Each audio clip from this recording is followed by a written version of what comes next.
Allora, signori, in questi ultimi 15 giorni ho visto molte pagine social, molti giornalisti, molte edizioni di giornali, la mattina, dove si parlava di una crisi Napoli, di un Conte in crisi con il Napoli, con i giocatori del Napoli, un Conte che era pronto a dare le dimissioni questa sera su un'ipotetica sconfitta contro l'Atalanta. Bene, innanzitutto date hype a questo video perché visto l'orario non credo che arriverà a molte persone, quindi date hype così il video schizza in alto e raggiungiamo più persone. È gratis, io vi ricordo che è gratis, quindi lo potete fare tranquillamente.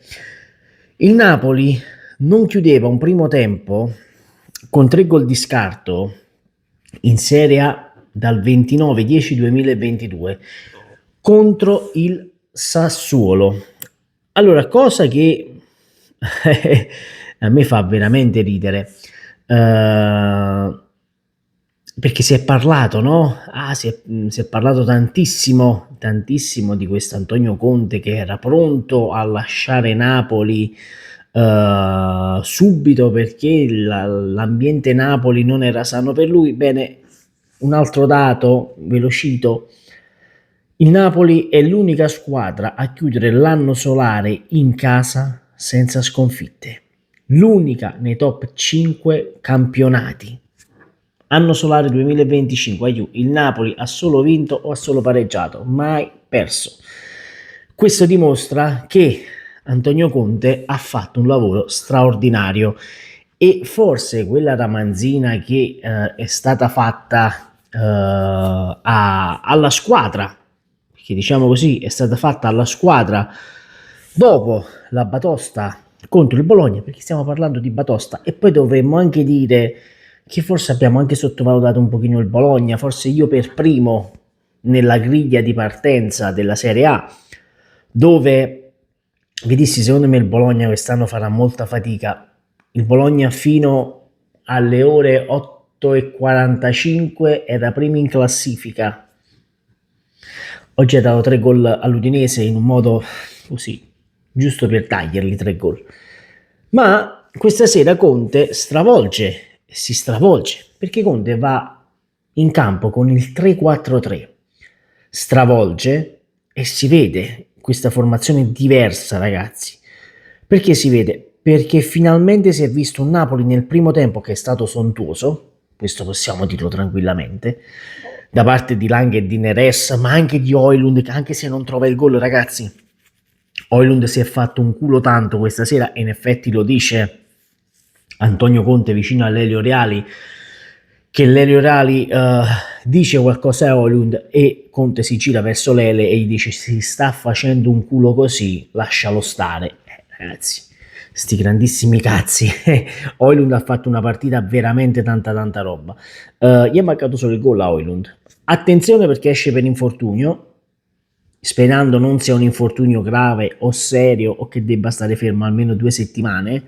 Attenzione, sempre allo stesso posto, sempre adduttore, voglio sempre lo stesso, sempre uguale, anzi buongiorno se non sbaglio, Rachmani esce perché anche lui si sente un pochino affaticato, è allucinante, potrebbe essere il 17esimo o il 18esimo infortunio stagionale per il Napoli, rendiamoci conto, va bene, quindi lasciamo perdere, non voglio toccare questo tasto. Comunque il primo tempo è stato un primo tempo dove abbiamo dominato, mamma veramente dominato, anzi mi vado a prendere i dati del primo tempo dove il Napoli chiude con un XG a 2.91, tanta roba e incredibilmente questo Napoli ragazzi, cioè finalmente si inizia a vedere Neres.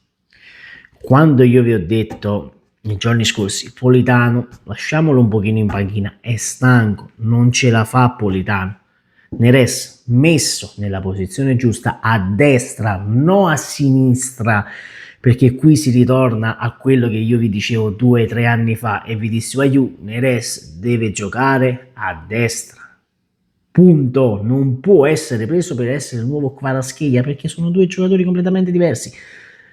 Cosa succede? Neres a destra, Neres ti fa doppietta. Il secondo, bellissimo il secondo, tiro ad incrociare sul secondo palo raso terra, Canesecchi non può nulla.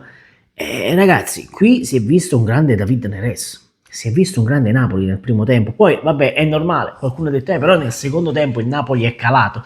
Sti cazzi, ha avuto un'intensità tale nel primo tempo che ha chiuso la partita nel primo tempo, ragazzi. Nel secondo tempo sì, l'Atalanta ha creato, perché per l'amor di Dio ha creato più del Napoli, perché ha fatto 11 tiri di cui 3 in porta, ma il Napoli ha comunque fatto 6 tiri di cui 3 in porta. Se tu ti vai a vedere le statistiche siamo lì, siamo lì. L'Atalanta ha fatto 3 tiri in più, ma in porta il Napoli ne ha fatti 3 in più, cioè per farvi capire, per dirvi. Cioè il Napoli chiude con un XG a 1.58, l'Atalanta a 0.82. Quindi ecco, Malox per tutti, ragazzi, Malox per tutti, perché tutti si aspettavano la sconfitta del Napoli, tutti si aspettavano le dimissioni di Antonio Conte questa sera. La quota era alta, 2,35. 2,35 è veramente una quota altissima. Tabù che il Napoli riesce a sfatare, se non sbaglio, e dal 2022 erano 2 anni che il Napoli non riusciva a battere l'Atalanta in casa, di più di 2 anni. E nel 2022 l'ultima vittoria è stata, 2022 o 2023, vai giù.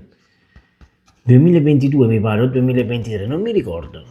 Sinceramente, erano parecchi anni comunque il Napoli non riusciva a vincere in casa, parecchi anni. Andando a vedere velocemente la classifica, noi abbiamo criticato il Napoli quando, ragazzi, se noi andiamo a vedere la classifica, il Napoli è al primo posto con 25 punti. Diamine, deve giocare l'Inter, deve giocare la Roma, deve giocare ancora il Milan.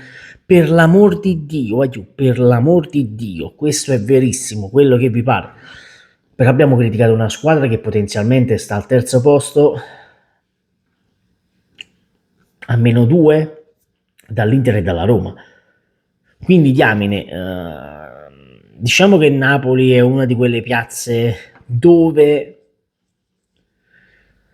si crea facilmente malumore, poi basta travisare un po' le parole di Conte, perché poi Conte stasera parla, ma ne parliamo domani di questa cosa di Conte che chiacchiera, perché voglio parlare in domani.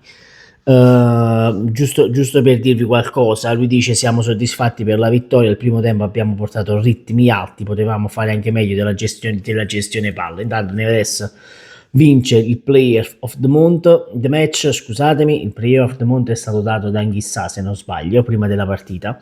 Lo vince Neres, giustamente doppietta, grandissima partita da parte del Napoli, ragazzi, grande partita. Quello, anzi, aggiungerei anche a fine partita, ragazzi, c'è stato l'abbraccio fra Lukaku e Conte. Iniziate a tremare perché sta per tornare anche Lukaku, e attenzione perché Aurelio De Laurentiis scrive il tweet, incredibilmente: bravo Antonio Conte che si è ripreso in mano la squadra, bravi calciatori che hanno eseguito le sue istruzioni, perdonatemi. io è allucinante, è veramente allucinante. Aurelio De Laurentiis sta facendo una comunicazione quest'anno straordinaria. Date hype al video, iscrivetevi al canale, è gratis, gruppo Telegram in descrizione, notizie H24, Malox per tutti.